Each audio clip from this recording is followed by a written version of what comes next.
who am I? And and which brings me to, I remember there's a story. I think it was, yes, it was the Buddha. And again, there's many versions of the story, so they don't really, it doesn't really make a difference how accurate the story is. It's the principle behind the story that matters the most.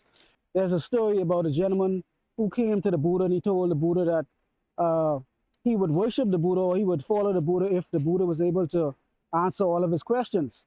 And so the Buddha, he asked the Buddha, what happens, life after death, and where do we come from, who created the universe, things of that sort. Very, very deep, intricate questions. So the gentleman asked the Buddha all these questions. Uh, what is love? Who created the world?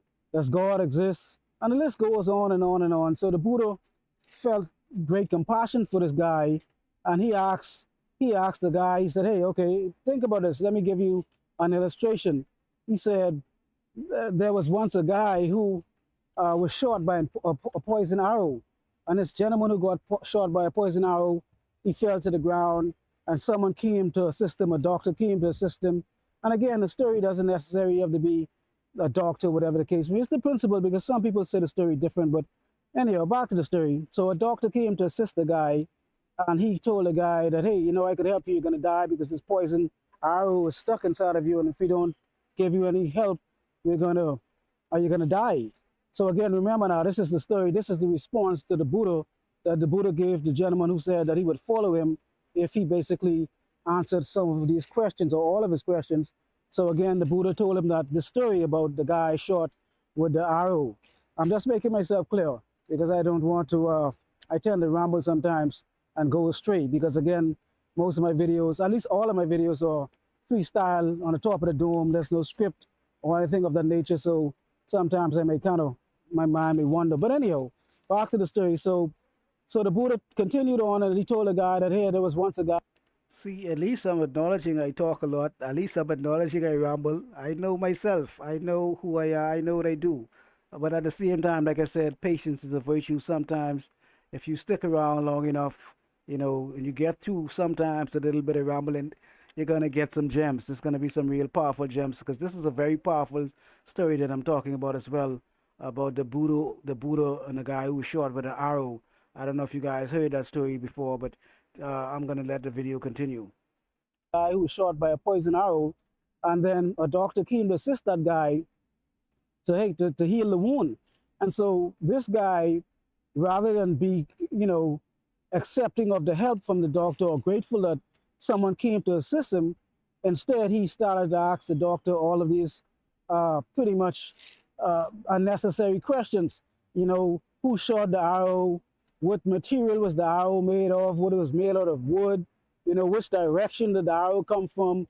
What type of metal was on the tip of the arrow? And the list goes on. Just a bunch of unnecessary questions, because the main factor at the moment was to get help and remove the suffering from the bow, from the arrow, from the injury.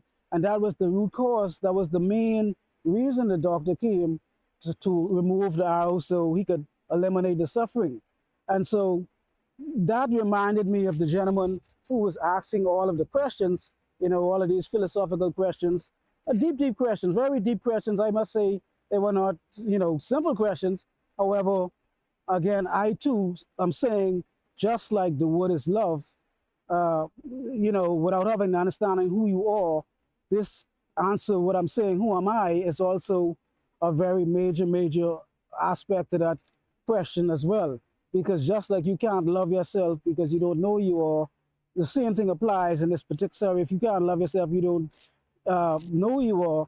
This situation, this complex situation also applies to knowing thyself as being one, not only with individuals, but however being one with all reality, the ultimate reality. In Hinduism, Buddhism, they tend to use the word Brahman or Atman.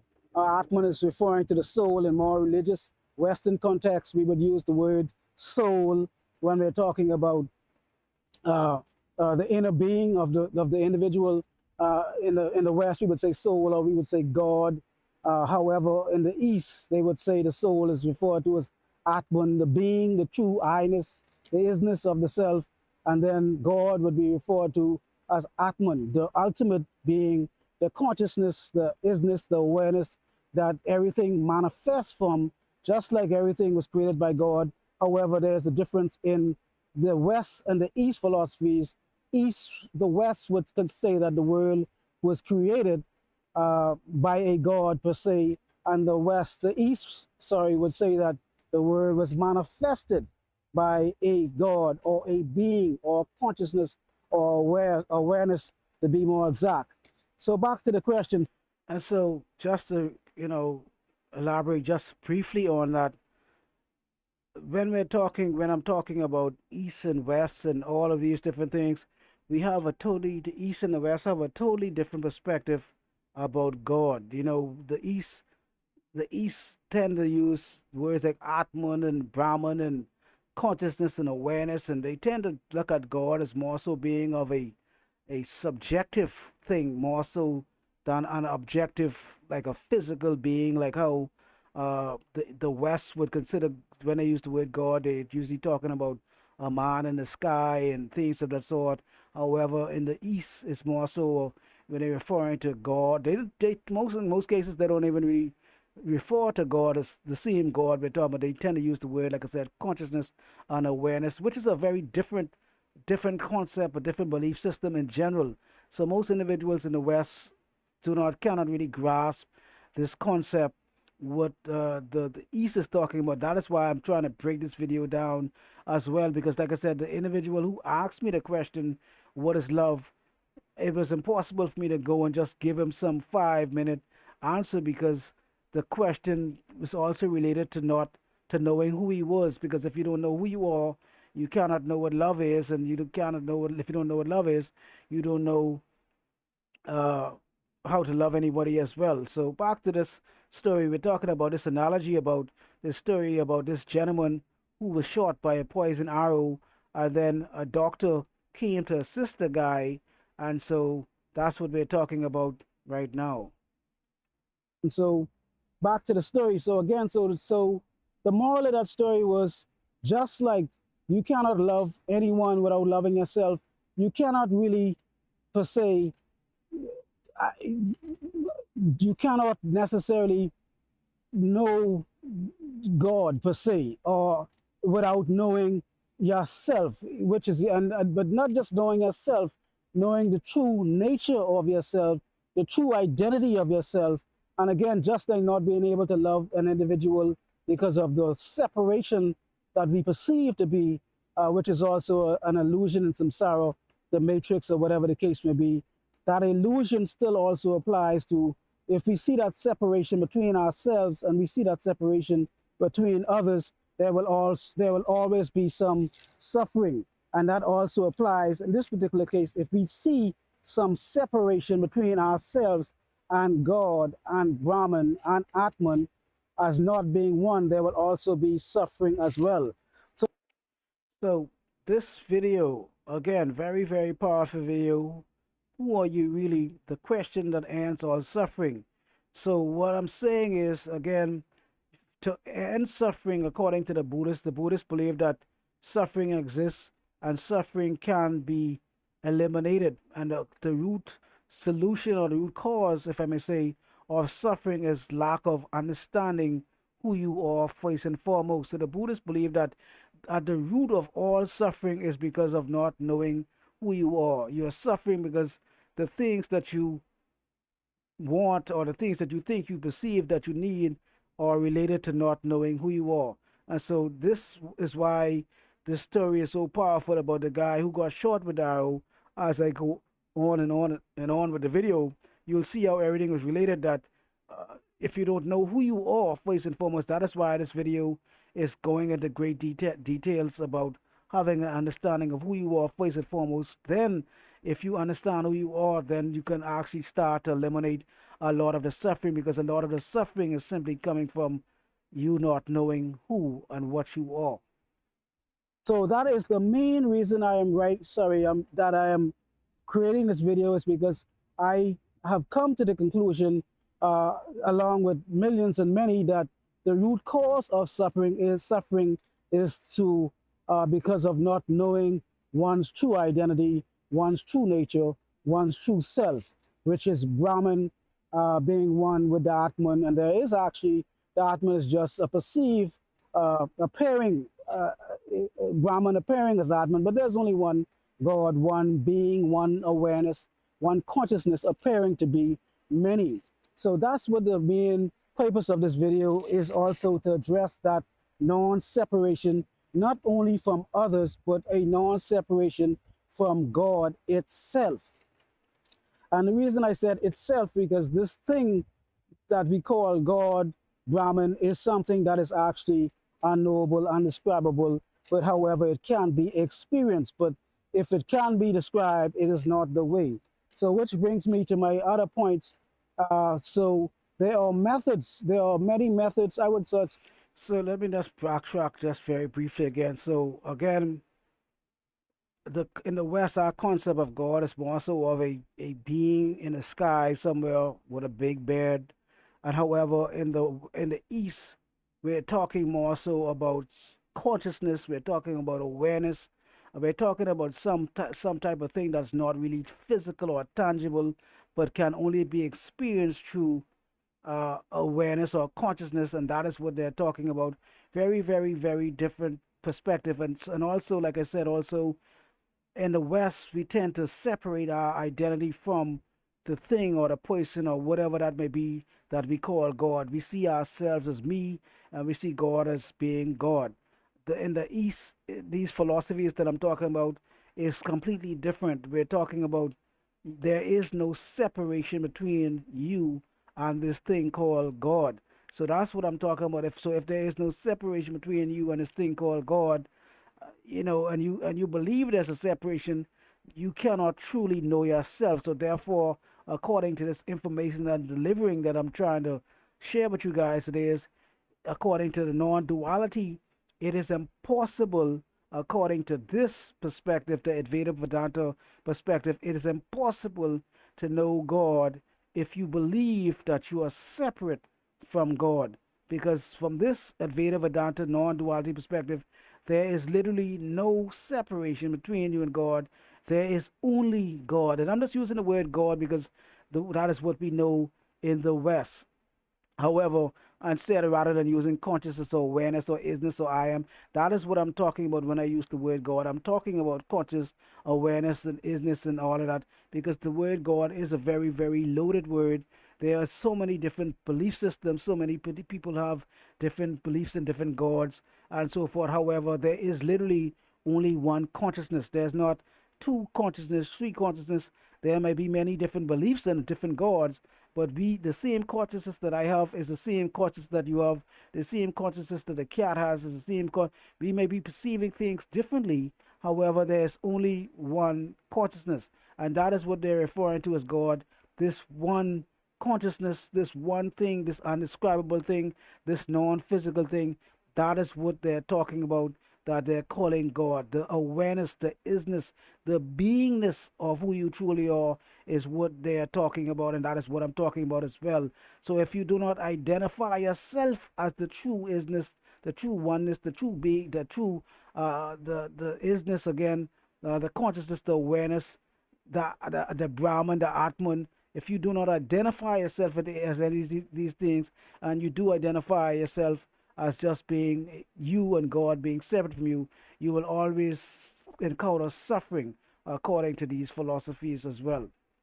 Say many, but there are methods, there are many paths, many pathways to this enlightenment, if I may say, if I may use the word enlightenment. There are many paths to this enlightenment. However, all roads will lead to this one enlightenment.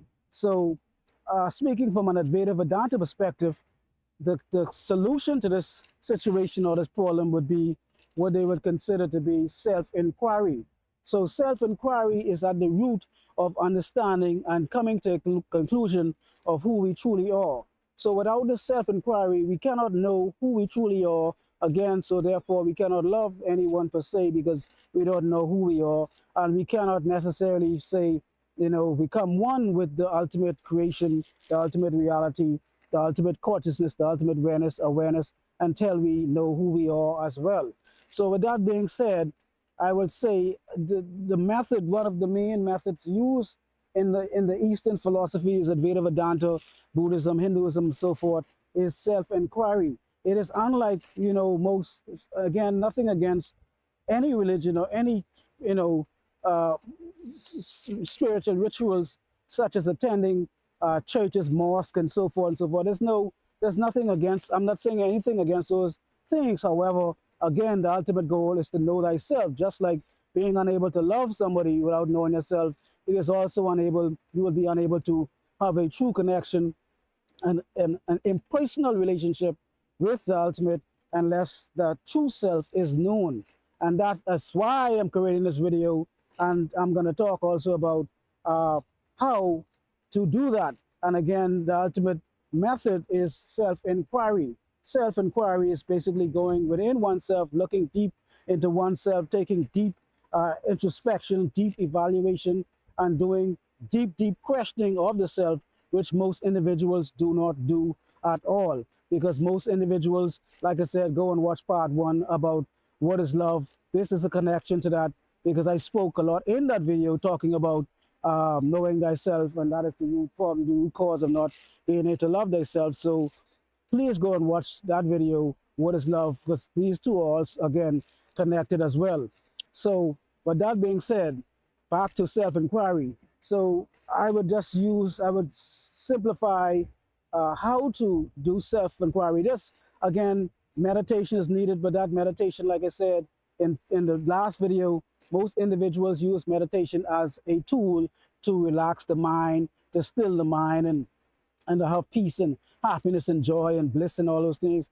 And yes, those things are part of meditation, but however, those things are the results of meditation, or if I may say, the side effects of meditation. However, that is not the root goal in meditation. The goal in meditation is to actually discover the self and find out who I am. And again, so just very briefly, I wanted to uh, again, the concept of finding out who you are is a process that they call self inquiry, going deep into the self, going into the mind and looking and asking questions and listening, deep introspection. Very, very powerful self inquiry methods, and mainly is found when using methods such as meditation, things of the sort. And however, meditation is a very different, very much different practice than our traditional Western practices. We tend to pray in the West, and so therefore that is a huge difference. Prayer is more so going out of the self, looking outward. Again, like I said, I'm not here to uh, point at any particular religious or particular spiritual practice such as prayer. I am just, again, this is here, I am here to educate and inform. So again, there's a difference between prayer and meditation, and in many cases, individuals in the West, when they hear the word meditation, they tend to believe that it's some type of witchcraft or something of that sort. They believe you're going to open yourself up as subject to demons and all these different type of things because, again, lack of knowledge. That's why the Bible said, my people perish because of lack of knowledge. And so meditation is a completely different process than prayer. Prayer is more so going outwardly, separating the self from the thing or the thing or the object or whatever it may be that you call God. You're separating yourself. You are praying to something or someone. Meditation is something completely different. You're not going out externally at all. You are all everything, all of your activities are inward focus, internal focus, the mind and observing the thoughts and watching and asking and inquiring from the self, trying to get answers from the self, not so much as trying to get answers from an external being, if I may say, or entity or whatever that thing you call God to be. Big difference. I just wanted to share that with you guys. And however, this could only be achieved through self-inquiry. So how do we do the self-inquiry? I'm going to give you guys the, the fundamental key principles, three of the major fundamental key principles. There's a lot more information that goes into this, however, but the three fundamental principles is to ask yourself, uh, is the thing changing? Does the thing changing? Is it change? Does it change? Or does it not change? So again, when we're doing self-inquiry, ask yourself, because when you ask individuals who they are, they would say, oh, I am a body, I am this, and they would connect their self, their identity to what they consider to be the body-mind concept, and they would identify with things that are related to the body objects. I am a mother, I am a father, I am a teacher, I am a doctor, I am a carpenter, I am a barber, things of that sort. Those things are all objects.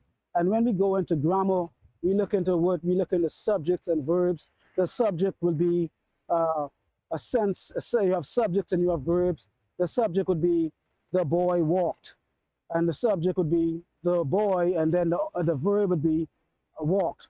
For another example, the girl cried. The girl would be the subject, and then the cried would be the verb, the doing.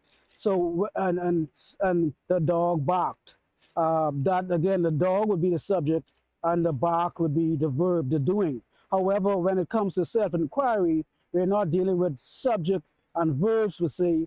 We're dealing with subject and objects. So having an understanding of subject and objects is one of the most key fundamental principles to having an understanding, a full understanding or a better understanding of self-inquiry and what it is.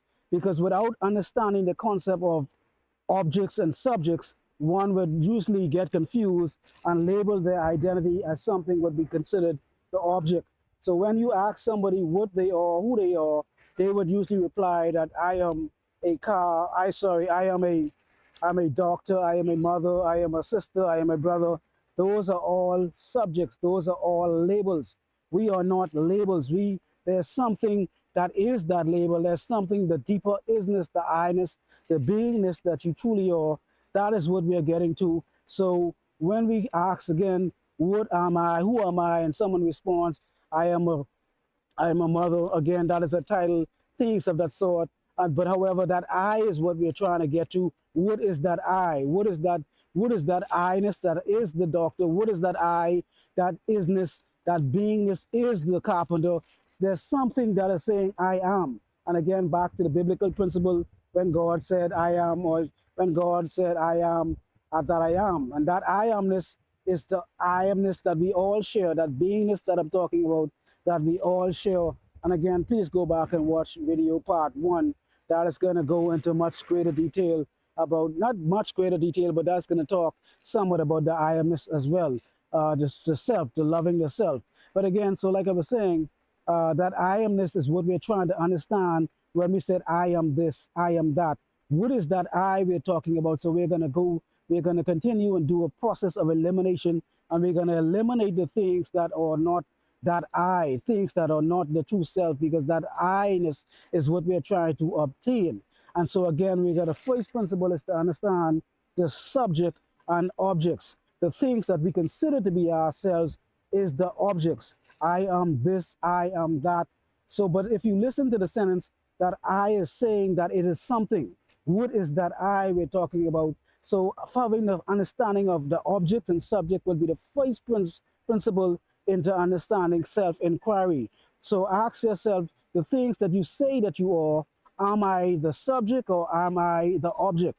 And most, 99.999% at the time, most individuals will be referring to themselves as the object connected to the body mind, because we were programmed to believe that we are part of the the the body mind. But again, see, this is what I'm talking about. Like I said, very powerful information. See, that is why I said this information that I'm revealing to you guys, it is not just some information just gonna just pop out of the sky. No, this information you're gonna have to find this information through digging under thousands of rocks and moving boulders and all type of deep self-inquiry, deep research.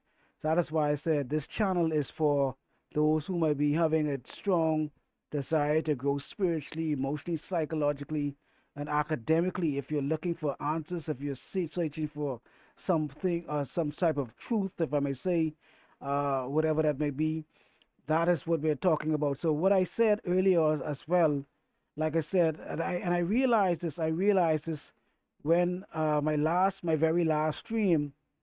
I realized that some people, like I said, the attention span is very, very short, very, very short. Their sense of mind expansion is also very, very low. And so, like I said, this gentleman asked me the question, "What is love?" And I was unable to answer that answer so brief, give an answer, a short answer, because it was all connected to this information as well. So I had to create two videos just to answer what is love. What is love is related to who you are, knowing who you are, and first and foremost, when you know who you are, you can love yourself, and then when you know who you are loving yourself, then you can love somebody else. So it was a very, very complex idea. And so I experienced that for my last stream. My last video was talking about, what is love. And then I had one of my viewers, kind of made a comment, like they was very impatient, like they wanted me to get to the answer the same way the gentleman who I was talking to, I couldn't give an answer. The same thing, I realized I couldn't just give an answer without going through all of the knowledge, wisdom, and understanding. That is just the way it is. If you go to college and you want to get a particular, if you go to high school, you just don't go from, even if you go to primary school or kindergarten, you just don't go to kindergarten the first day and then graduate the next week. No, you go through learning ABCs, apple, orange colors, learning how to sit and how to listen. And you go to primary school and you go to high school, and when you go to high school, and then you have to graduate, and you go to college. All of these things take time. But some people just want things. They want to have an understanding of something without actually understanding the foundation of that thing, and that is very dangerous because they could have the answer, but they don't know why the answer. They don't know why the answer works. They don't know how it works. Just like the answer, that's like the very beginning of this video. Like I said, the story was, I didn't finish the story, but there was a gentleman who got injured by a poison arrow. Someone came to help that gentleman, but rather than just take the medicine and be helpful, be grateful that he was getting help, he decided to figure, he wanted to find out who shot the arrow, where did the arrow come from, what type of material was the arrow made of. This is the Buddha story. What type of material was the arrow made of? What direction did it come from? He asked so many different questions, voices the main question. Rather than take the information to get the help, rather than take the service to get the help, and that would have solved the problem, he wanted to know all of these other subject matters. And that is what I'm trying to do to you guys. Some of the answers that you guys want to find out, you first, rather than want to know, you might want to know what is the answer to love. What is love? To first understand what love is, you first have to understand something else. So I'm breaking all of these different layers down for you guys. So as we move on, you'll see a lot of these subject matters, a lot of these subject matters that I'm going to talk about is going to be evolving around the same principle, knowing who you are. But we're just going to be going to different levels and different layers, deeper and deeper and deeper and deeper, until you come to fully realizing and understanding. You must first understand who you are first and foremost before you even consider to be you know, talking about love or talking about this or that or peace or whatever it is that you're trying to do. That is why, again, this video is about the root cause of suffering is not knowing who you are. That is why, like I said, so the same way the gentleman, he was not concerned about the actual getting the solution. He wanted to find out where this thing came from, where I was short from. So the same thing would apply to, like I said, my last stream. I had some impatient viewers, and the last same thing applied to those guys. If they would have listened, if they would have had the patience, if they were not so, like I said, they were not so uh, mind uh, short, having such short attention span, they would have realized that the information was also related to what is love, because I had to go into so much detail, and that's what I'm talking about today. We really need to we have to really be patient. We have to wait, and we have to learn, and we have to listen.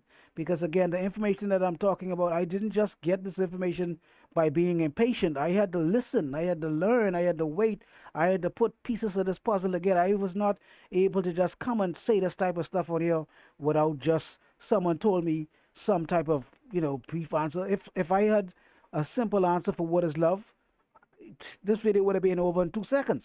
But no, that's not the case. And if I had a very brief answer for who you are and how to end suffering, the video would have been over a long time ago. But because of the complexity of the video, I am able to do so. So that is what I'm saying. If you're into learning, you have to practice. You have to practice. Uh, why they call it learning? Learning is something that requires patience. It requires discipline. It requires time. If learning was simple and easy, everyone would be doing it. If you could go and get your master's degree, in 2 years, everyone would do it. But it's not. That's not the case. The average person is not gonna go get a master's degree in 2 years. The average person would take X amount of years. The average person is not gonna go get a doctor's degree in 3 years because it's literally impossible to consume that amount of information in that short period of time. And the same thing applies to the information that I deliver as well. I try to give as much information as possible because the amount of information that I give is related to you understanding and you learning. If I give you some short answer and then I leave out a lot of information, then you're still gonna not your thirst is still not gonna be quenched and you're still gonna be asking questions. So I rather just go and dot every I and cross every T. So that way, you guys are gonna have so much understanding, a much better understanding of exactly what it is that I'm talking about to the fullest.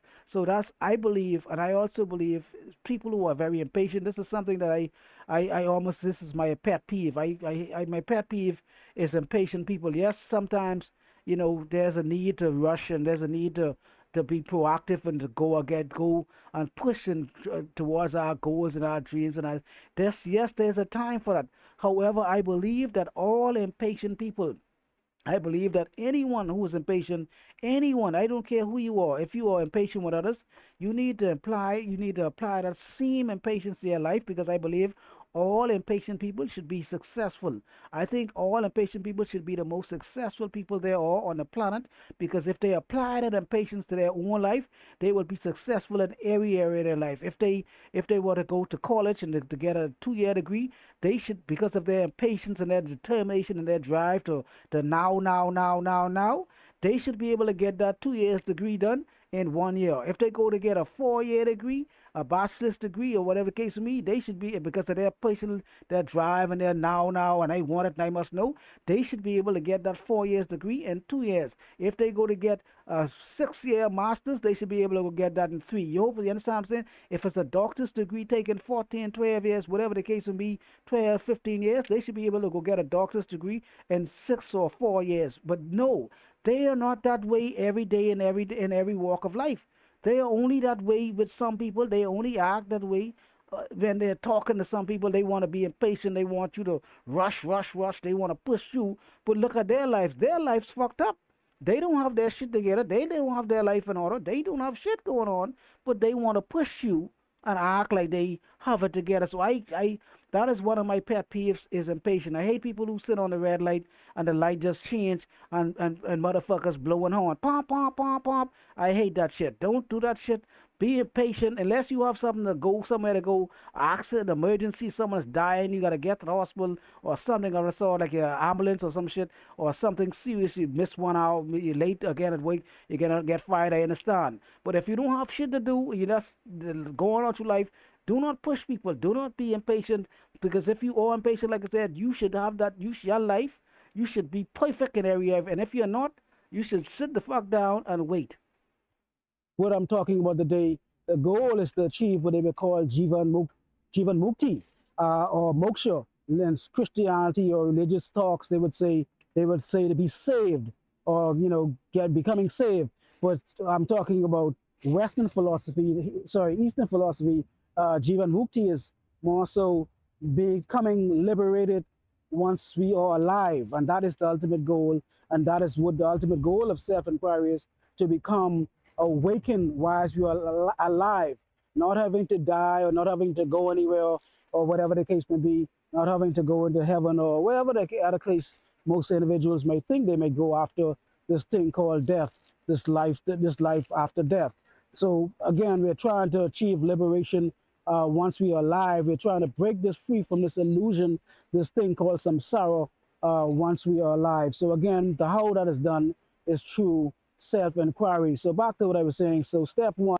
So again, so like I was saying, so again, different from the Eastern philosophies is Jivan Mukti to achieve liberation. Liberation is to come to the self awareness of who you are, what you are, the true identity, the isness, the beingness of yourself in this lifetime.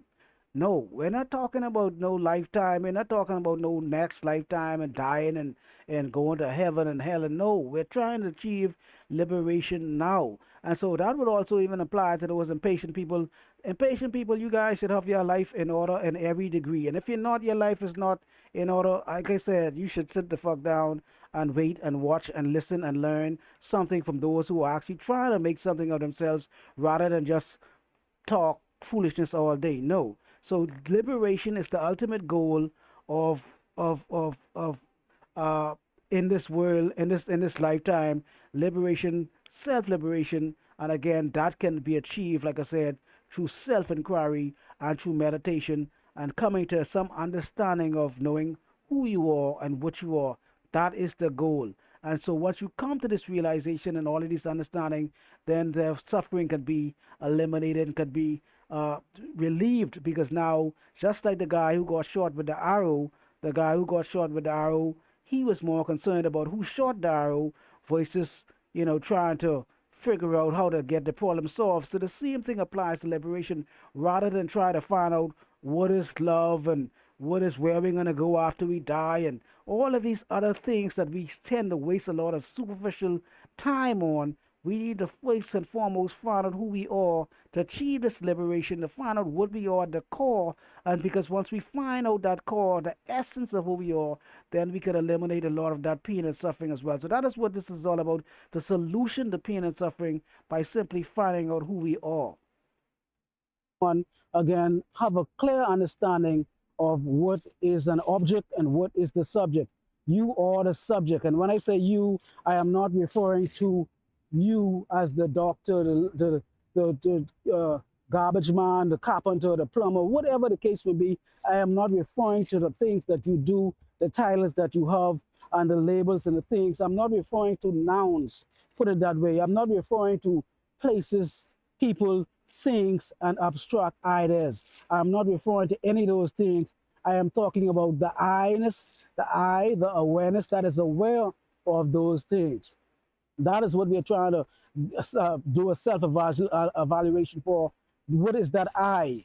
Again, we're not looking at nouns, places, things, and people, and abstract ideas such as happiness and things of that sort. You are aware that you are a carpenter. You are aware that you are a doctor. You are aware of your age. You are aware of your health. You are aware of these things. And that's what we are referring to today. We are trying to figure out what is that thing, that awareness. That is what we're talking about. The awareness, the consciousness. That is the subject. That is the subject, the true I-ness, the isness, the consciousness that you are, that is aware of these other objects. So first step, once again, learn to understand the difference between subjects and objects. And from the Advaita Vedanta perspective, the subject is always awareness or consciousness, the true self, what is being aware of. You are the unchanging, the thing that changes is not you. So that would be the first step again, understanding objects and subjects, because the objects change. Your age change, but the I-ness, the beingness that you are never changes. Your height might change from a child to become an adult, but the I-ness, the isness does not change. Your health may change, but the I, the isness will not change at all. We are talking about that awareness that is aware of the health, the awareness that is aware of the feelings, awareness is aware of these temporal states. And to prove this, if you take it, for example, if you look at your life and you, however, when you were born, whenever you were born, you might be 20, 30, 40, whatever the case may be, look really in question and ask yourself, do I feel any different when I was 5? That I-ness was always the same. Your age might change, your health might change, but that I-ness that you are the same I that you were when you was 5, when you said, I want an apple. And the same eye that when you were 25, you said, I want a car. When now you're 35, 45, that's the same eye that says, I want to get married. The eye never changes, but everything else changes. So therefore, the object is always changing. Does the thing change? What changes and what does not change? That is what we're talking about when we are talking about subject and object. Does the object change or does the subject change? And again, the object is the things that such as the health, the mind, the state of being, emotions, all of those things come and go. They are not permanent, but the only thing that is permanent is the I-ness, the beingness, the oneness, the consciousness, the awareness of one's true self. The true nature is what we're trying to obtain here in this self-inquiry. So step one, again, understand the difference between objects and subjects. So very, very, very, very powerful information. Like I said, I cannot stress this enough. This is this video. I created this video about 8 months ago. This is one of my very first uh videos, and I'm just looking back at it for the first time now. I don't know what I'm gonna say or anything. That is a self. These are self reaction videos. But again, like I said, the the first one of the first main things we need to understand when it comes down to self inquiry is understanding the difference between subjects and objects. We need to understand what are those things. So when we tend to look at ourselves, we tend to see ourselves as I am a male, I am a boy, I am a girl, I am a father, I am a sister, I am a daughter, I am a carpenter, I. All of those things that we identify ourselves with, those things are considered objects. That is what we're talking about. I am this, I am that, I am this color, I am this race, I am this creed. These things are all changeable. We have to find out, does the thing change? If the thing change, that is not who you are. If your age changes, that is not you. If your body changes, that is not you. If your mind changes, that is not you. Whatever it is about you that changes, that is not you. That's what we're talking about. First and foremost, like I said, there are 3 steps, and this first part of the video is simply covering the first step of understanding the difference between subjects and objects, and having a clear understanding that objects change and subjects do not. When I said I am a this or I am a that, I am a teacher, we are talking about that. What is that I that is the teacher?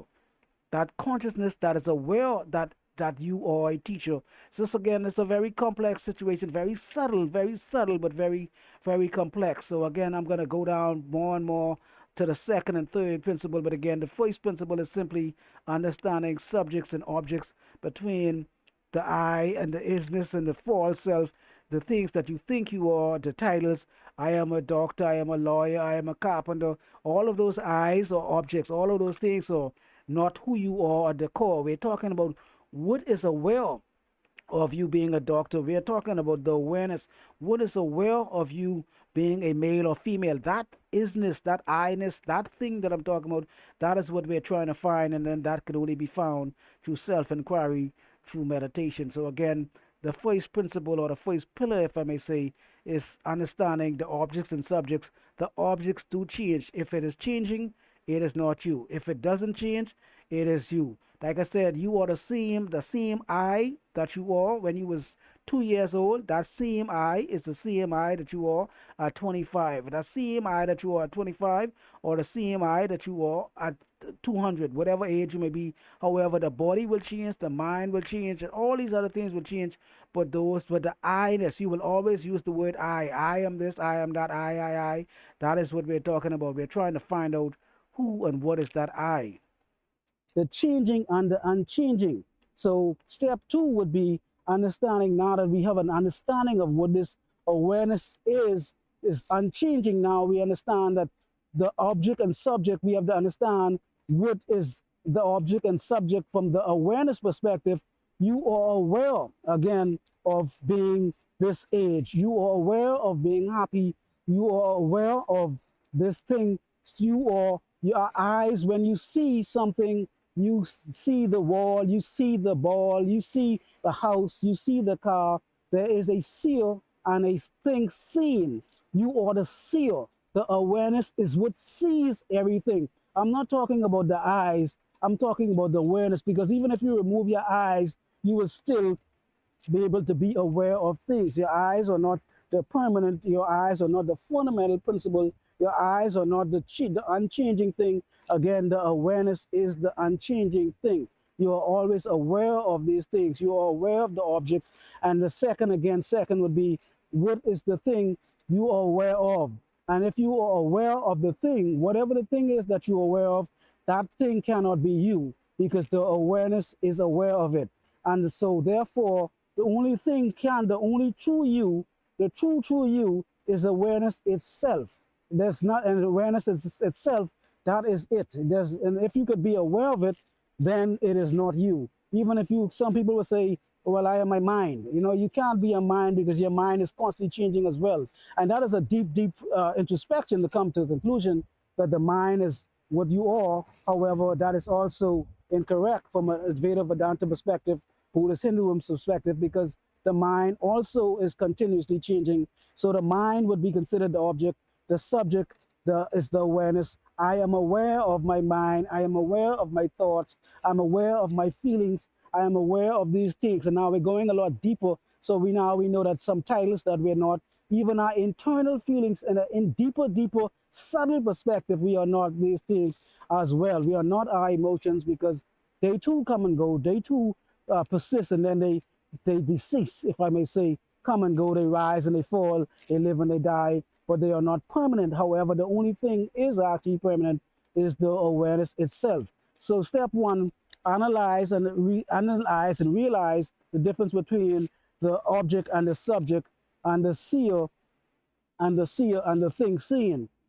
Step two again, the seer and the seer, the thing that is aware of the thing. I am aware of this thing, so you cannot be that thing. You are the awareness of that thing.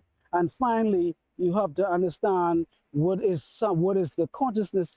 Is the thing sentient or insentient? Sentient means is it a Man, this is some real powerful stuff. I'm looking at this. I'm like, man, I'm kind of like, I'm like, whoa, because like I said, I didn't ever watch this video. I never looked at this video. I created this video 8 months ago. One of my very first videos. I'm new to this whole content creation thing.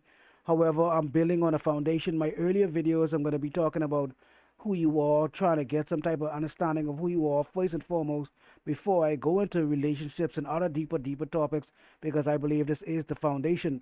But again, like I said, also the foundation having understanding of subjects and objects, you must understand things also from a consciousness perspective. The things that we see, there's a seer and there's something seen.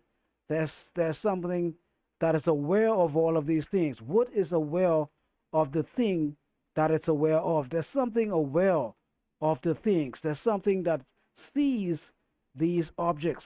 And that's what we're talking about. You are the thing that is aware of the things that you are aware of. You are not the things that you're aware of. You may say, oh, I am my feelings. I feel this way. No, that is not you.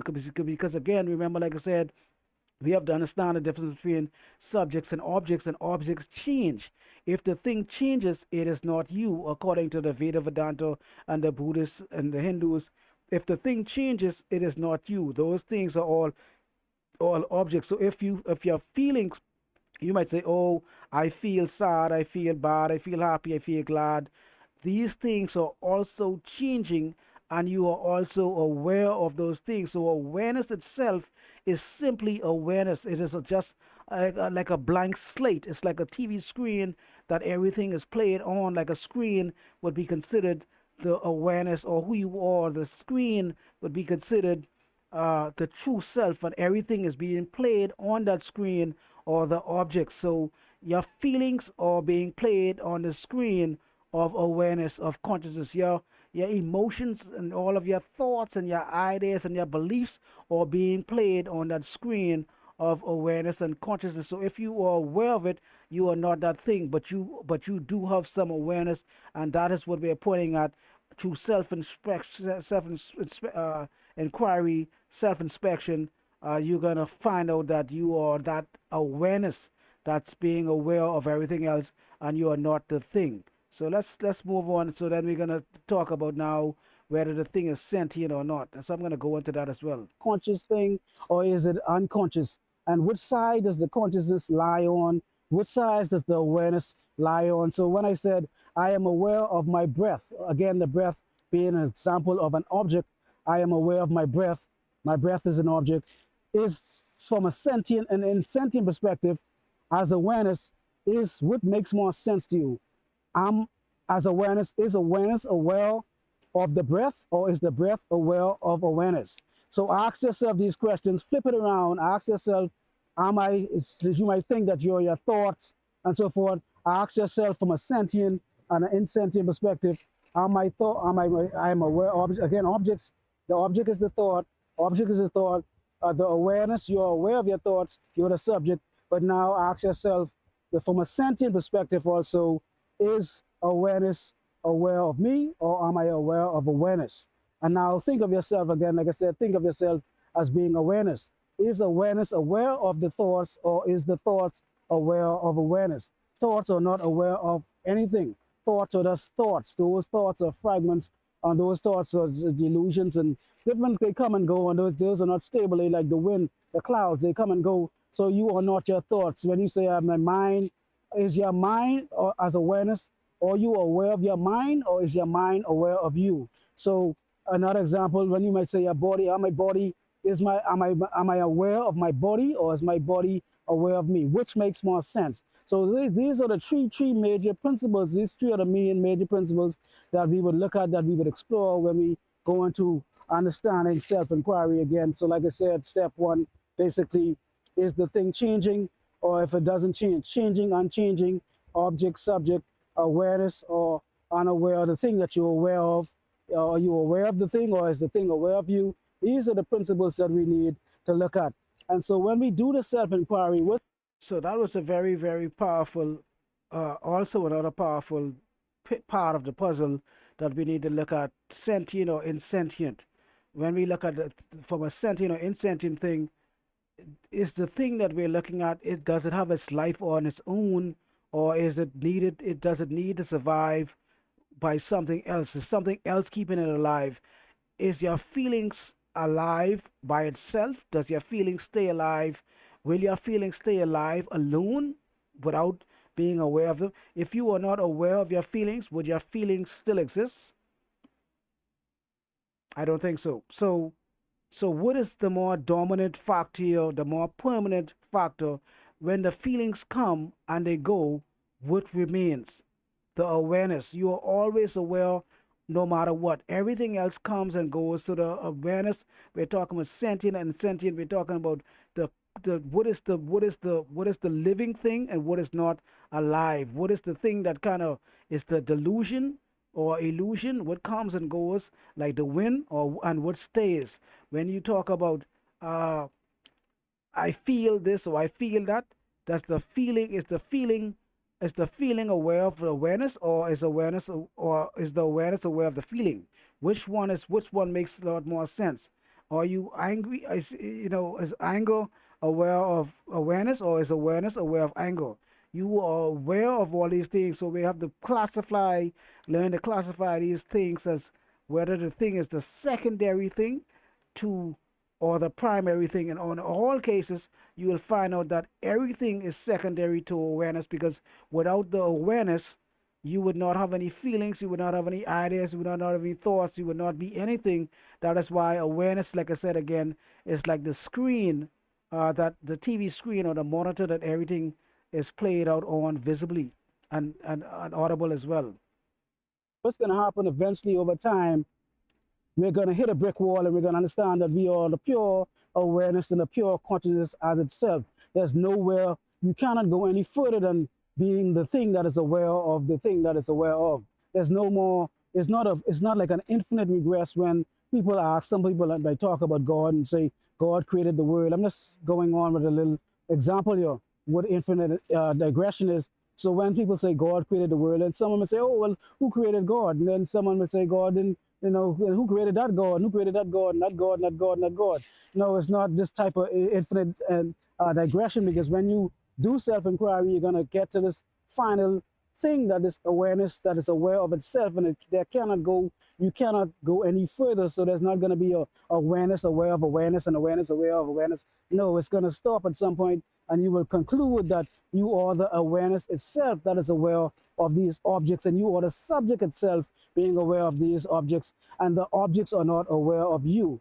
And so, for example, I would say one example would be to bring this into some clarification, again, like the sun. Consciousness would be considered like the sun. The sun is always shining. The sun is luminous. The sun is self-sustaining. The sun doesn't need anything to make it shine. It just shine. That's what it does. That is its job, to shine. Awareness is just like that. Awareness is always aware. That is its job, to be aware. It doesn't need anyone to make it aware or anything. That is its title. Just like the water behind me. If you could see the water behind me, the nature of water is to be wet. You don't have to convince the water to be wet. The water is wet in itself by its nature, all by itself. So consciousness, again, like it's like the sun that illuminates and brings everything into the awareness, to your awareness. It shines on objects and it makes that object known. So awareness is consciousness is a sense of knowing, being, pure understanding, knowing of objects. The sun shines on an object, and therefore you are able to see an object. When you turn your light on in a room, in a dark room, that objects that when you see the objects, your chair, your furniture, your bed, whatever the case may be, the sun, the light in your room would be considered consciousness illuminating the objects. And again, in our particular case, we're talking about illuminating the mind, the thoughts, the emotions, the feelings, things of that sort. And so when we come to this conclusion again, first understanding what consciousness is, to again, to understanding knowledge, wisdom, and understanding, someone helping you, teaching you, trying to help you understand, and you doing self-evaluation. So these understandings will come to you by yourself. You don't need to continuously this is going to be something that you're going to be self-evident to you. This is not something that someone is going to have to convince you or you're going to have to believe. You're going to come to these conclusions on your own. So like I said, the sun is self-illuminating, continuously shining on everything. Consciousness is always illuminating, shining itself on everything, bringing everything into its awareness. And when you come to this understanding that you are this awareness, you are this oneness, you are this beingness, you are the Brahman, you are the God, you are the soul, you are the Atman, and all of these things are one, and there is no separation in these things. So then after this understanding has transpired, then you could move into having a more deeper understanding of understanding why there's no separation again, like the sun shining on everything, bringing everything into existence. Consciousness is the same way. So for example, you will understand that the minds, even the minds, you have one mind, I have one mind, we appear, they are separate, finite minds, but consciousness would be considered the ultimate, the one mind, if I were to say the one mind that we share, the one consciousness, the things that we awareness, that we are aware of. That is why we are able to see the world from one. We might have many different eyes or many views, but we see the world from one perspective because we all share the one consciousness, seeing the one world, but we have many separate perceived minds. We perceive ourselves to be separate as someone else, as being a boy, a girl, or this or that, or whatever the case may be. We just perceive to see ourselves as someone else because of our finite minds. Each individual has a finite mind, and the ultimate goal again is Jivan Mukti, to come into awareness that we are this oneness, this oneness, this one being, and understand that we share this illusion, but the reality itself is just one reality, one Brahman, one Atman, one God, one love, and so forth, one people, and so forth. So, for example, we share different minds. We appear to be different people. If, for example, there might be, you could put three different buckets, of water, different buckets of water, and then you have the sun might be shining inside those buckets because those buckets are in different positions. Some one bucket, the water might evaporate faster, slower than the other because the angles are different from the sunlight. The sun is not going to hit each bucket the same. So each finite mind is not going to have the same perspective of the world as well. That is why we see things differently, despite the fact we have one mind, we have one consciousness, one awareness, and that is the goal, the ultimate goal of awareness, to come to this understanding. Again, this will take some time, some understanding. This is not an overnight thing. This is something that you have to continuously devote yourself and your time to, just like anything else. It's not just going to come to you just like a drop in a bucket, just like that, a drop in a hat. So that is my point. So like I was saying, so this information that I'm delivering, I always didn't understand this stuff. I always at some point I never even heard of the stuff. I never looked into the stuff, and over time, continuously evolving, continuously growing, I evolved to the point where as I came across the stuff, and then I looked and looked and looked, and then over a period of time, I started to understand slightly and slightly more and slightly more and slightly more. I never just understood all of this stuff just that. So the same thing, the same way I'm saying all of this stuff, and some of you guys, if you guys have never heard this information before, you guys are not gonna fully understand. Hopefully, I'm doing a good job as a teacher to make it somewhat as simple as much as possible. But the mind can only understand what it can understand based on the level of your level of capacity. Just like a computer can only handle the amount of information, the process, the amount of information based on the software and based on the components of the computer. Just like I'm starting to have an understanding of computers now that I'm streaming. I never really understood that. I understood somewhat about what a computer does, but now that I'm live streaming, now I'm starting to understand a lot about more about processors, and I'm starting to understand about graphic cards, and so you need a certain type of graphic card to be able to pull this off. You can't just go and do all of this what I'm doing right now, and I don't even have the greatest equipment. I'm just saying, but I had to upgrade some things and to make this happen because at first I was having all type of different complications and the system wouldn't do it because the system itself, the computer itself, did not have the capability to handle and to process the amount of information and the amount of the things that I was putting on the computer, the resources. It was so taxing for the computer. The computer was lagging and crashing and all these different things were going on until I understood. So the same thing applies to this knowledge, wisdom, and understanding as well. We are not going to just come and grasp this type of information just like that. No, this information is something that has been taught for thousands and thousands of years, and individuals have studied these individuals, this information, all of their lives to come to know, to have understanding. Some individuals have devoted their lives going to ashrams and having gurus and literally devoting years and years and years to understand what I'm telling you now. So and I still don't have it all either, but I'm saying to you, the information is just not that simple that you guys could go ahead and just simply understand. So again, Rome is not built in a day, and so if you don't understand now, at some point, if you continue to just continue to seek, you continue to have desire to learn, you will grasp the information. That is why I said again, this channel is not for more so. Yes, there may be some entertainment when I get into some topics like dating and romance and relationships. Yes, there might be some little stuff going on, but and even those subject matters, it's about teaching as well. I'm not just doing those topics for kicks. I might use less profanity and all those things when I'm talking about subjects such as this. But again, when I get into more again dating and different things, you might hear me cuss a lot more, and I might get a lot more loose because I'm talking about relationships with women and men and red pill, blue pill, things of that sort. But this particular topic, like I said, uh, it's not something that you're just gonna grasp just that. So hopefully, I'm actually helping my viewers to maybe grasp something, at least get a little different perspective from what they were used to believing or what they used to understand about who they are as well. Because this is at the root cause to Buddhism. Understanding who you are first and foremost will eliminate suffering. That is why, like I said, I created a video, What is Love? But I needed to go into other topics such as subject matters to understand who you are first and foremost before you could understand what is love. So as the videos even progress, as the streams progress, you guys are going to realize that this theme that I'm talking about is going to persist. This theme that I'm talking about, knowing who you are, is going to be a consistent theme throughout all of the streams. No matter what topic I talk about, at some point, if you don't understand who you are, you're going to miss the bus. That is why I'm starting out these videos with these more spiritual foundation subject matters, because again, being an astrologer, also having the ability to talk about all subject matters, relationships, money, career, home, family, dating, sex, all these different subjects. I am a holistic teacher as well. So, but all of these subject matters is going to be based around not knowing who you are as well. So let's keep that in mind. Again, this information was not just will not just be understood so easily. It's going to be understood based on the level, the capacity that which you already know, and that's going to be able to, you're going to be able to build on that. But if you don't know much, you're going to have to start from the beginning, and that's what I'm trying to do. I'm trying to help my viewers to get some type of foundational understanding of who you are first and foremost before we dive deeper into loving others and so forth and so on as well.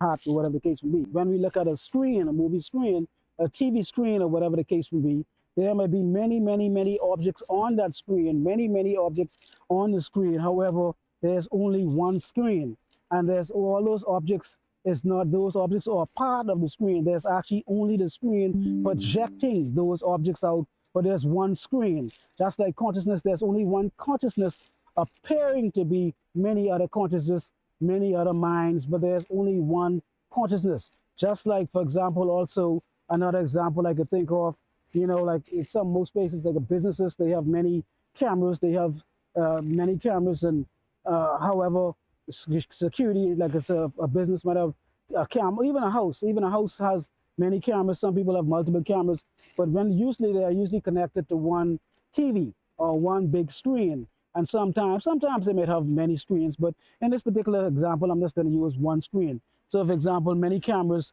that's connected to one screen, all of those images are appearing on that one screen, but they may be appearing to be different. They may be different cameras, but when the images come to that TV, that screen, that monitor, is only one image. You cannot separate the image from one camera to the from the next camera on that screen. So that is what we're trying to achieve here, understanding that consciousness is that one thing, that one screen, that one awareness, that one mind, that one being, that one isness that is appearing as you and me, and so forth and so forth and so on. And that is the ultimate goal. Why it's so important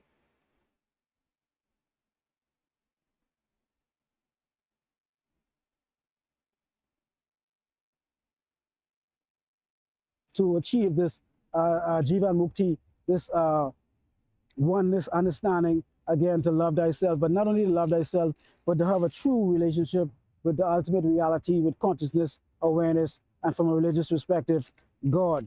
So again, there is only one. So for example, how this could be possible when we look at a dream state, when we look at the So let me go over those examples very briefly. So, like I was saying, yes, we may appear to be having separate minds. We appear to be my mind is separate from your mind, and all of these different minds. However, there's only one mind. You know what I'm saying? Yes, I might appear to have I might be conscious of something, you might be conscious of something, but there's only one consciousness. So that same thing applies. Like I said, for example, to give an example of that, you might have, say, 10 different buckets of water placed on a table or placed on the ground somewhere, and then the sun may be illuminating on those buckets. However, based on the positions of those buckets, some of those buckets will not dissolve. Some of the water will evaporate very differently in those buckets because the buckets are actually placed in different locations and different angles. The sun is hitting the buckets from different angles. None of those buckets are going to evaporate at the same time. So the sun would be more so like consciousness illuminating all of the different buckets, the different water in the buckets, or the different minds uh, having different expressions, experiencing reality differently, but they're all being illuminated by that one bucket. That's sorry, they're all being illuminated by that one sun.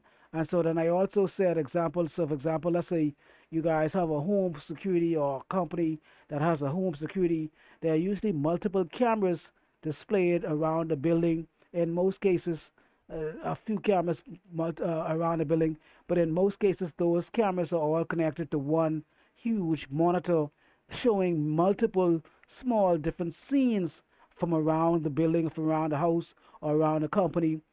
So there are many cameras hooking up to one screen showing multiple different scenes. So that same thing would apply to consciousness as well.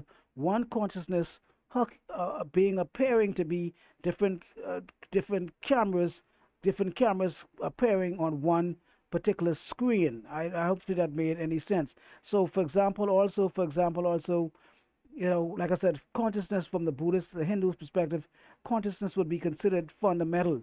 You could consider yourself, you could think about yourself, you could think of, you could try to imagine what it is to have no feelings. You could try to imagine it. You could say, I could maybe imagine what it might feel like to not have any feelings. You could imagine what it is to have no thoughts. You could imagine what it is might be like. You could somewhat contemplate that. Your mind could somewhat wrap itself around those things. You could imagine yourself not being angry. You could imagine yourself not being happy. You could imagine yourself not being sad.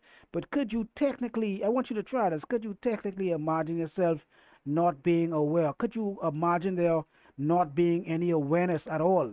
Could you imagine a world with no awareness? Could you imagine a world with there being no consciousness, nothing being conscious at all? The mind cannot even fathom that type of concept. So that should tell you something right there. The mind itself cannot even come up with some type of belief possibility or even a probability of a world without being aware, without awareness. Think of it. Can there be absolutely no awareness at all? It's impossible to have. Your mind should tell you the answer. I shouldn't have to tell you the answer. The answer should be no. Your mind should say no. I cannot even imagine there not being any awareness. But you can imagine everything else, but you can't imagine that because the mind itself is awareness itself, being aware of everything else. So awareness is like the sun shining. The sun doesn't need anyone to make it shine. That is the job of the sun to shine. You don't have to wake up in the morning and say sunshine. No, the sun is going to do what it do. And the same thing applies to awareness. The job of awareness is to be aware. It doesn't really need anything to be aware of because awareness just simply is aware of itself. And so that is why you could imagine there being not being things. You could imagine there not being any objects, such as you could imagine there maybe not being, feelings and thoughts and different things, so that you could imagine even the world disappearing. Might say you could imagine that, but you cannot imagine not being aware because awareness is not going to allow you to just blank out to that degree. And that is what meditation and meditation and all of that is what meditation and self-inquiry does. It takes you back to the core, to the root cause of the root of the self, the isness, to that brief blank void, that place of forgetfulness, that place of emptiness. That is what we're trying to achieve when we're doing self-inquiry. So that is the goal, to come to that place to where you realize that yeah, there is nothing there per se. dream state when we go to bed, and we fall asleep at night, and then we go into deep sleep. Everything pretty much disappears. Everything disappears. There's no remembrance of anything. There's no awareness of anything, any objects per se. Awareness still exists. Awareness is still there. Awareness just is thus aware of itself.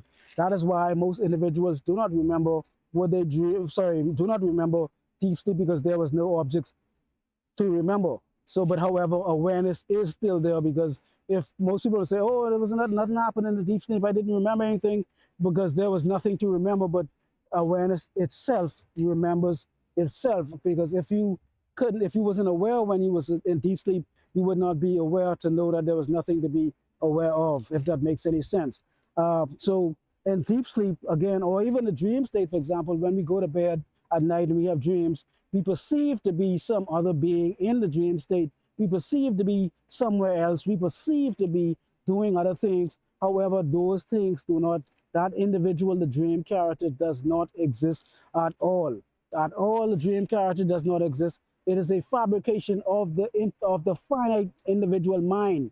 And so the same way that those are impressions or appearances in the individual mind from one individual perspective, from a consciousness or awareness larger perspective, everything that we see is also appearances appearing in the screen, on the screen of the mind of consciousness awareness, just like how you have the objects and the people and the places and things appearing in your dreams.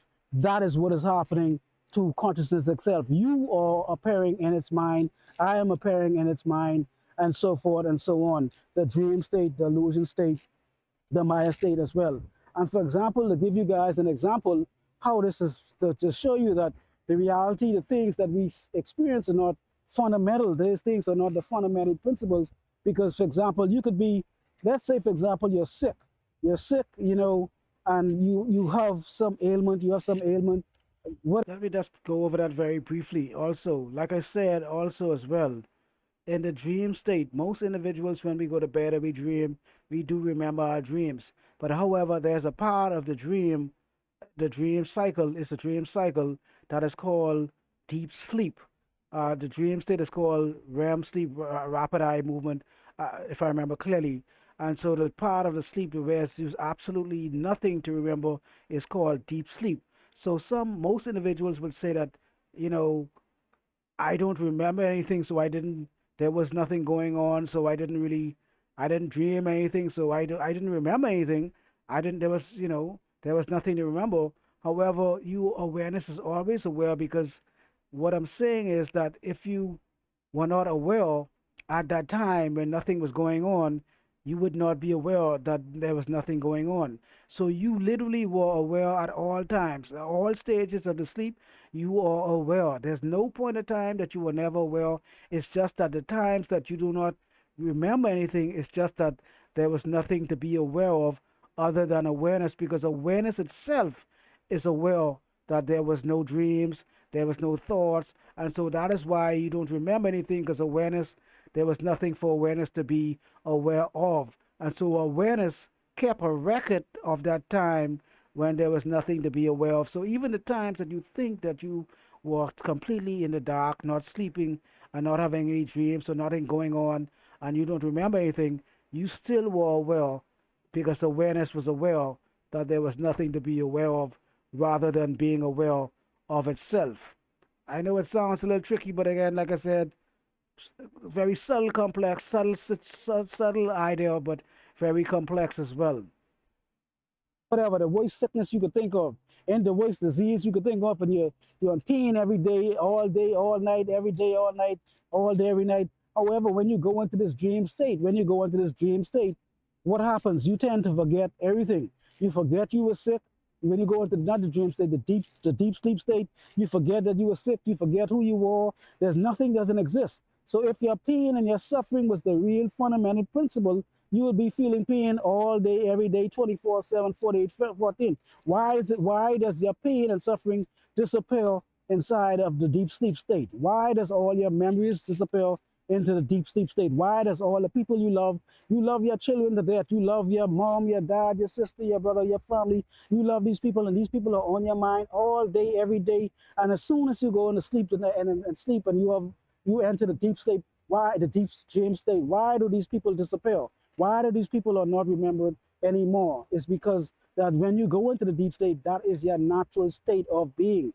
That is sometimes that is allowed, that is a part of the process that allows the mind to take a break and allow the body and so forth to go into the state that it naturally came from. So the deep sleep would be considered the state would be, I would say, was closest to be considered death. If you want to get technical about it, because like I said, if you ask yourself again, have you changed from you was 5, 6, 7, 8, 9, 10 to 20, 30, 40 years old? You would see that the I-ness, the isness, the amness never changes. Only the age change, only the height change, only the feeling change. All these different things change, your education change, but the I-ness does not change. So therefore, the I-ness, the isness, the awareness is the fundamental principle, the fundamental being of who you are. So for example, another example, just like from the age, your I-ness does not change. If you ask yourself, if you look back, if you ask yourself and say, do you remember a time? Do you feel within yourself that a time, let's say you're 20 years old, 30 years, 40 years, whatever it is, do you feel a time when your awareness came into existence when you were born? Or do you feel like you always existed? Honestly, ask yourself, do you feel like you always was here? So, hey, what's up, bro? So like I was saying again, so to prove my point, the dream state, when we, if let's say for example, you were sick, you could have the most severe ailment, you could be sick, whatever sickness that you could think of, in pain 24 hours a day, 7 days a week, and then when you enter the deep sleep state, everything goes away. You don't remember anything. You don't remember that you were sick. All of a sudden, for one reason, you don't even remember. You don't know who you are. There's no indication of pain or suffering. Why is that so? That means that again, if the pain and suffering was the fundamental principle, that would persist all day, every day. Even when you go to sleep at night, you would still feel the pain. But however, because the pain disappears during that deep sleep state, that means that it is not the fundamental principle. It changes. And like I said, anything that changes, it is not you. The awareness always is aware, but everything else consistently changes. So if again, when you enter the dream state, and if the pain was there all day, all night, even when you go to bed at night, and it stayed there, then that the physical body would be the fundamental principle, but it is not. It disappears. It goes away over a period of time. So that means that the everything happens in the physical world again is not the principle experience from a consciousness perspective. Or do you feel like you just came in existence on the day that they said you were born? And if you really do in the great introspection, you'll feel like, hey, I feel like I always existed. I don't feel like I'm getting any older. I don't feel like my body might be feeling one way, but yeah, that I-ness again doesn't change. That again reflects the continuation, the uninterruption. This I-ness, there was no interruption before you was born. If your awareness was not there, you would feel some type of a disruption in this awareness. You would feel like, okay, I remember coming into the world when I was in 1942 or 1492 or whatever the case may be. You would remember feeling that you came into the world at a particular time, but you do not have that feeling. So trust your feeling. Awareness itself will tell you what it is. Awareness itself will explain to you what it is. I cannot tell you what you are. Your awareness, you have to do the self-inquiry. Your own self will give you the understanding. Like I said, you do not have a feeling when you was never aware. There's no feeling one time that you feel like you just came into the world at a particular time. And so therefore, the same way you feel like you existed before you came into the world, in principle, speaking in principle, it is a very strong possibility, probability in principle, theoretically, the same thing should apply after you are gone as well. Because before you were born, you did not exist, but you feel like you exist. So in principle, the same thing should happen as well. There might not be a body, there might not be a mind, the mind that you have today or whatever, but the awareness that you feel that you existed before, that is like being born from death. So that is also an example of what it would be like to people asking what happens after death. And I would say, this is what happens after death. You are born again. This is what is referring to being born again, not from a religious perspective, being saved, but from a Hindu or Buddhist or Advaita Vedanta perspective. This is what I'm talking about when I'm talking about being born again. I'm talking about this unchanging and this infinite, if I may say, awareness, this unchanging, undying being isness that you truly are.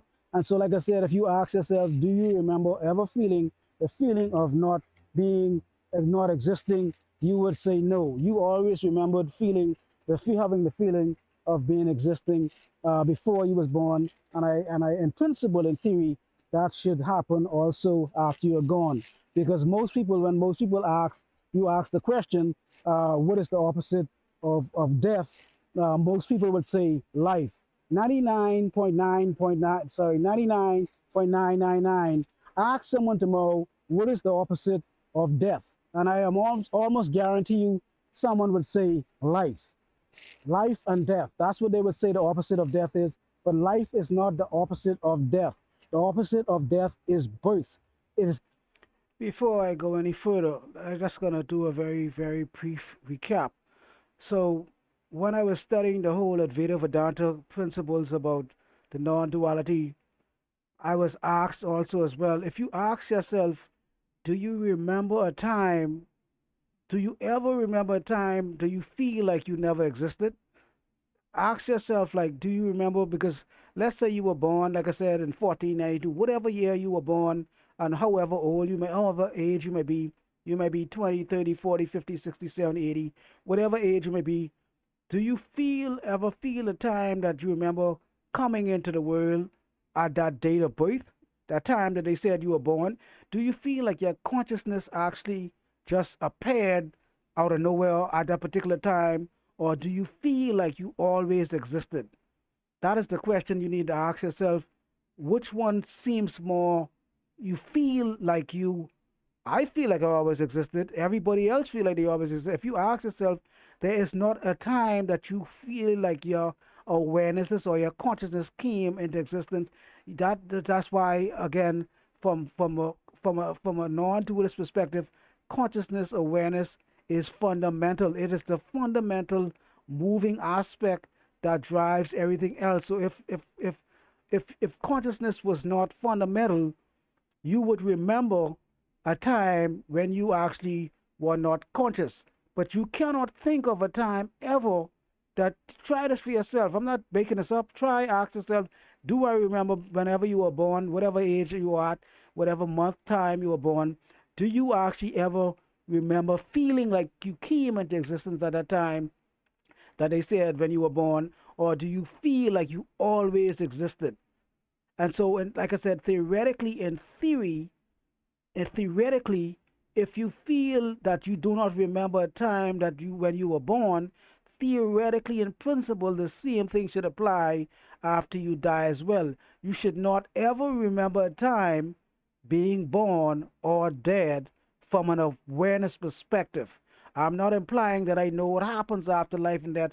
This is all theoretical, deep, esoteric spiritual principles talking about life and death and so forth, which brings me to the other point.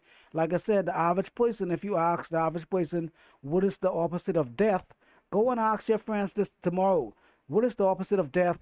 They would tell you the opposite of death is life. 99.999% of the individuals will say the opposite of death is life. However, that is not the case from an Advaita Vedanta perspective, esoteric perspective. The opposite of death is birth. Life is a cycle of birth and death. That is where most of us go wrong. When we think of death, we think the opposite of death is life, and then, but we are not aware that life itself is the cycle that contains birth and death. So the cycle of life is a continuous cycle of birth and death. So therefore, after death, if the cycle is consistent, there should be death and birth. Death and birth, but again, because of consciousness being the fundamental principle, not having the understanding that consciousness is, you are always conscious at all times, which will be theoretically means that during birth you should be conscious, and after death, sorry, at birth and after death, you should be conscious as well in some way, shape, or form, theoretically. So keep that in mind. It's a cycle of death and rebirth. Death and birth, and because of the laws and the polarities and principles, one thing cannot exist without each other. So death cannot exist on its own, and life cannot exist on its own. They coexist. So after death, there will be, sorry, death cannot be on its own without birth. So after death, there will be birth. So when you die, you cannot be dead forever, because that doesn't mean that you need, it needs to be birth also. But I'm not going into the greater, deeper, because that is off a different topic right now. I kind of wandered off a little bit anyhow, because I was not even supposed to talk about that particular subject. But I'm just saying, do you feel like you existed when you came into the world, or do you feel like you existed always? So trust your instincts, trust your instincts, trust your awareness. Your awareness will tell you exactly what you need to know about who you are. It cannot be told, it cannot really be understood per se. However, it could be experienced. So with that being said, I think that would be pretty much to cover all the subjects of as much as I could think of, because like I said, once again, everything that I do is on top of the dome.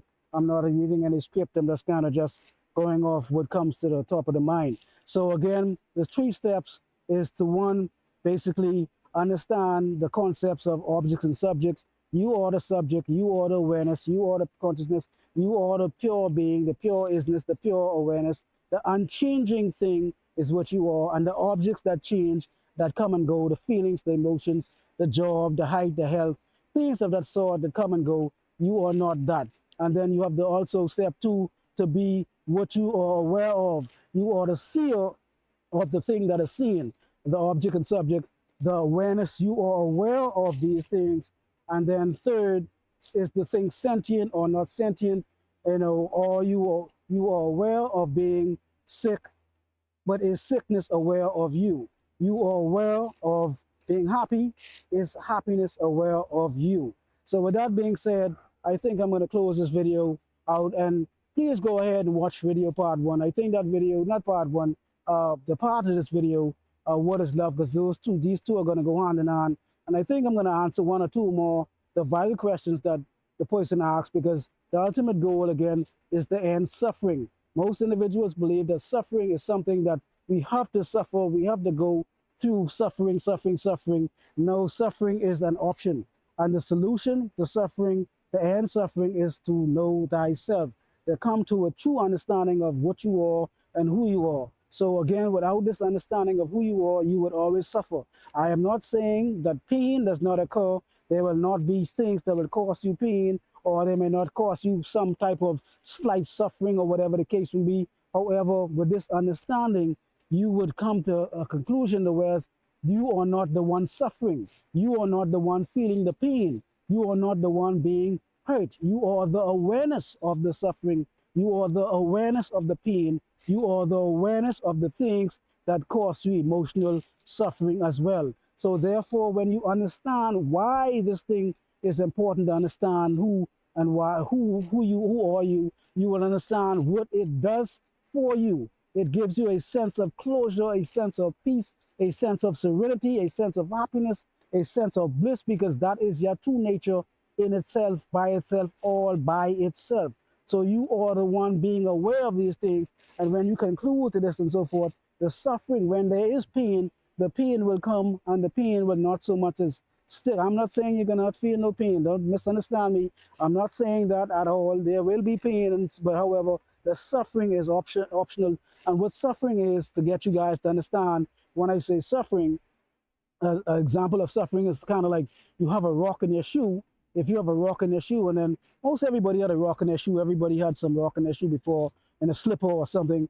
I have a rock in your shoe. Imagine a rock fairly big enough to cause you some discomfort, and you continuously walk around with it all day, all day, all day, all day. That is what I'm talking about. I am talking about removing that rock, removing that pebble, removing that pain that is causing you the suffering, that's causing you the discomfort. And to my understanding is the cause of that suffering is because you do not know who you are. Because if you understood who you understand, if you understood who you are, you would understand that the thing that is suffering cannot be you.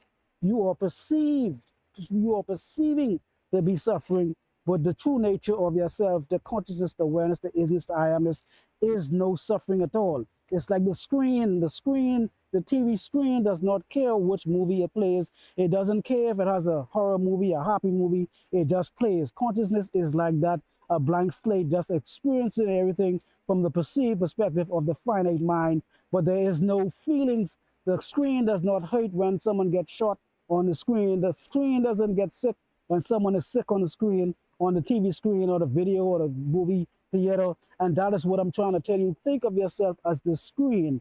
And so therefore, when you come to this conclusion, the suffering will dissolve itself on its own, by itself, because you will no longer feed the false self, the illusory self, the no self, the non-self that you think, that you perceive, that you are. So with that being said, I think I'm going to end because I'm kind of going. Very, very, very powerful ending. So just a very brief recap. Like I was saying, the whole concept of from the Buddhist perspective, from the Hindu perspective, as seeing the self as pure consciousness, a pure awareness, and everything else is actually projected onto that canvas, if I may say, like a screen, like a movie screen or a TV screen or a theater screen. Everything that is played on the screen does not affect the screen. You have to come to the conclusion and understand who you are as the screen, because like I said, there may be a horror movie playing on the TV screen. The screen is not affected at all. Whatever is being played on it, a happy movie, a sad movie, a horror movie, there could be atrocities happening on the screen. Millions of people, excuse me, millions of people dying on the screen, but does the screen feel any pain? No. Does the screen feel any suffering? No. So the same thing would apply when you come to know who you are from this perspective. I'm not saying that you will not feel any physical pain in the world or anything of the sort, because yes, the illusion, the matrix, the Maya, everything is real. The illusion is a real thing. I'm not saying that you will not experience any discomfort or anything, because again, like I said, the illusion, the matrix, the Maya is real. However, the things that is experiencing these things, the non-self, according to the Hindus, the Buddhists, and the Veda Vedanta, is not real. So however, when you come to some type of conclusion or some type of understanding about the true self, the what they call the non-self, a lot of the suffering will naturally dissipate, because there will be no there will be no one feeding the suffering. If you believe that you are the body, if you believe that you are the mind, if you believe that you are your feelings, and every time something happens to those things and you identify with those things, a lot of times the feelings and those pain and those sufferings, it takes a longer time to go away. But if you kind of somewhat do not identify with it so solely, the quicker the problem will move on. That is just the way it is. What the mind puts attention to, where attention goes, that's where energy goes as well. So if you put a lot of attention on the body, on the mind, on the physical things, you could expect to suffer a lot more. I'm not saying that you're not gonna suffer at all, because that's the part of this reality. This whether it's a fake illusion, a matrix, or whatever it may be. Either way, you're gonna feel something. Nobody is exempt from the suffering or the pain. But however, when you come to the conclusion and understanding of what you truly are, it's gonna have a totally different effect on you. Going on and on and on, but I feel like I've covered pretty much for the most part everything. But again, like I said, for the last time, you are not the things that you are aware of. You are aware of those things, and those things are not aware of you. You are not the objects of those things. You are the subject that is aware of those things as well. Like I was saying, final words, just remember, you are the subject, and the experiences that you have, whatever they may be, are the objects. Feelings, emotions, thoughts, physical, mental, psychological, are all objects. I am happy. You are aware of being happy. You are the awareness of the feeling. You are the consciousness of the experience. You are not the object, and therefore the object is not you. And the object is not aware of you. You are the awareness of the object. So with that being said, please go back again and watch video, What is Love? And that is going to further elaborate on the importance of why, what, and how this is such an important understanding to conclude to, because without this understanding, you will always be suffering unnecessarily. And when there is a solution to suffering, that is what we should do. Again, like I said, the guy who got shot with the arrow, rather than take the arrow out, wanting to solve the problem and come to some conclusion, he preferred to ask all of these questions, unnecessary questions, and still suffer. And then if you don't take the arrow out, the poison arrow out, what's going to happen is the individual is going to die. So that is what's going to happen if we do not come to some awareness and some conclusion about what we really are. Because death technically, or, and this is my last final words I'm going to say, technically, yes, we have all these things in the world, that these programs and these things that assist us. Yes, we do have all of these programs that prevent crime and whatever else things that we have that do help the world, charity work, and all these things are great. All of these things are needed. Yes, these things are needed. However, on a fundamental level, a fundamental principle, the ultimate principal goal is to actually first know thyself, find out who you are, because if we actually find out who we are, this would eliminate a lot of the crime, eliminate all of this, a lot of the suffering, eliminate all the prejudice, the racism, and all of these other things that come along with the self being the number, with a false self being the illusory self being the subject rather than actually the object. So the ultimate goal here again is to know thyself. And with that being said, I thank you guys once again for watching. Really, really, really, really appreciate it. And I'm out. Triple P.